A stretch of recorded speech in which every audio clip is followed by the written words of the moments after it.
세 번째 타임슬립에서 소리가 바꿔야 하는 것, 14년 전 사건의 진실에 대해 얘기해보고자 합니다. 와우, 선지엽고티어 열공했거든요. 타임슬립 전과 후, 그리고 바뀐 미래까지 열공하다 보니 이번 타임슬립에서는 선제 지키기를 꼭 성공해야겠어요. 두 번째 타임슬립 때 소리 사고를 피하게 되면서 범인도 잡지 못하고 현재로 회귀하게 됩니다. 그래서 그 사건이 1년 뒤로 미뤄지게 된 거죠. 14년 전 대학생 때였고 범인은 그때 검거되어 징역을 살고 14년 뒤 출소한 거였죠. 14년 전 선재가 소리를 구해냈던 거였고 현재 때문에 잡혔으니 그에 대한 보복을 하게 된 것 같습니다. 소리는 이때 알게 되죠. 자살이 아니라 타살이었다는 것을요. 사건은 반복이 되고 선재가 자신을 구하면 타겟이 되어 피습을 당하게 됨을 알게 됩니다. 그래서 바로 세 번째 타임슬립을 하기 위해 선재 시계를 찾으러 선재 집으로 달려갔지만 시계를 찾지 못한 거죠. 그래서 시계를 찾아보면서 14년 전 사건의 진실을 알아보니 2009년 여대생 납치 사건이 있었는데 범인은 2009년 살인죄로 수감이 되었던 겁니다.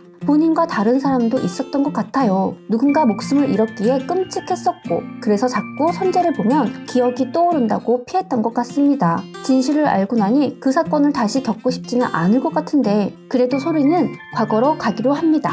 그 아픈 사건을 다시 겪더라도 선재를 구하고 싶어 하죠. 과거로 가기 위해 시계를 열심히 찾아보지만 시계는 선재 집에 없었어요. 스토커 동생이 나온 이유가 있겠죠? 선재 시계는 경매로 거래되었기 때문에 스토커 동생이 갖고 있을 확률이 높은 거죠. 제 생각엔 스토커 동생에게 적지 않은 돈을 살 것 같아요. 가출해서 돈이 없었을 뿐더러 소리의 진심 어린 말로 거래가 성사되는 거죠. 그래서 과거로 다시 돌아간 임솔, 선재와 엮이면 안 되는데 같은 대학에 그것도 타임슬립 하자마자 품에 안겨버립니다. 선재를 피해 다니는 모습이 예전과 다름을 눈치챈 선재, 너 정말 미래에 왔어? 라고 진지하게 물어보죠. 아마도 두 번째 타임슬립 후 소리가 회개했기에 선재를 대면대면하게 피했던 과거 소리는 다른 사람임을 눈치챘던 것 같아요. 꿈 이야기로 수영 대회를 말렸던 소리, 저수지 사건을 예견하고 오빠에게 경찰에게 얘기했던 소리. 하지만 사건 직후 선재를 몰라보는 소리를 보고 알았을 거예요. 첫눈에 반한 소리는 19살 소리지만 사랑으로 진전되어 고백한 소리는 34살 소리였잖아요. 이때부터 선재는 34살 소리를 기다렸던 것 같습니다. 그래서 8화에서 선재가 15년 후 소리의 진심을 듣게 되면서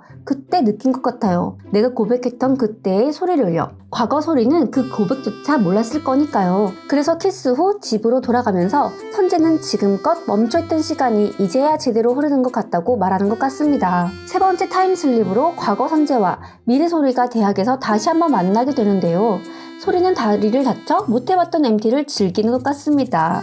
게임하는데 눈이 초롱초롱하고 승부욕에 불타는 거 보셨어요? 너무 귀엽죠? 풋풋한 20대의 소리와 선재, 두근두근 케미가 기대됩니다. 태성이는 선재와 부쩍 친해진 느낌이 나는데요. 태성이도 소리의 정체를 알고 있을 것 같아요. 아마 제일 먼저 알았을 것 같은데 우리 할머니 다시 돌아왔어? 라고 말하며 눈에 하트가 없어졌다는 둥, 마지막인 것처럼 잔소리를 한다는 둥, 선재보다 더 예민하게 알더라고요. 그래서 두 번째 타임슬립 후 회귀한 후 선재와 태성이가 소리에게 차인 동병상련으로 친해진 게 아닌가 싶습니다. 한편 신입생 OT를 보내고 온 소리는 5월 10일 사건 전까지 선재를 필사적으로 피합니다. 두 번째 타임슬립 2008년 소리가 납치되었다 풀리면서 사건을 조사하던 경찰인 태성아빠, 연쇄살인범 김영수를 조사하고 있었습니다. 5월 10일 사건 당일 선재는 역시 소리를 구하러 오고 태성이 아빠가 변을 당하는 것 같죠. 타임슬립 전 범인은 2009년 살인죄로 징역을 살다가 나왔거든요. 그 대상이 아마 태성이 아빠였기에 태성이가 범인 칠순날에 소리 집 앞에 서성였던 이유인 것 같아요. 이건 제 뇌피셜인데요.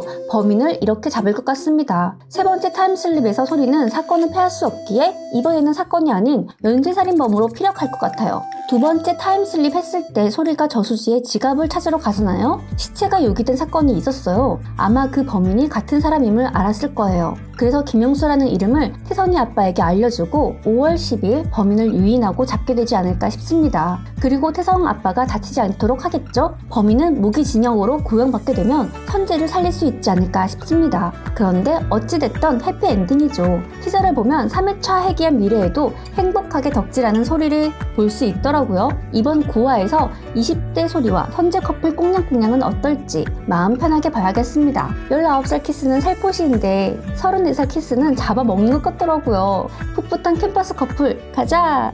또 다른 얘기로 돌아올게요. 드라마탑 클릭클릭!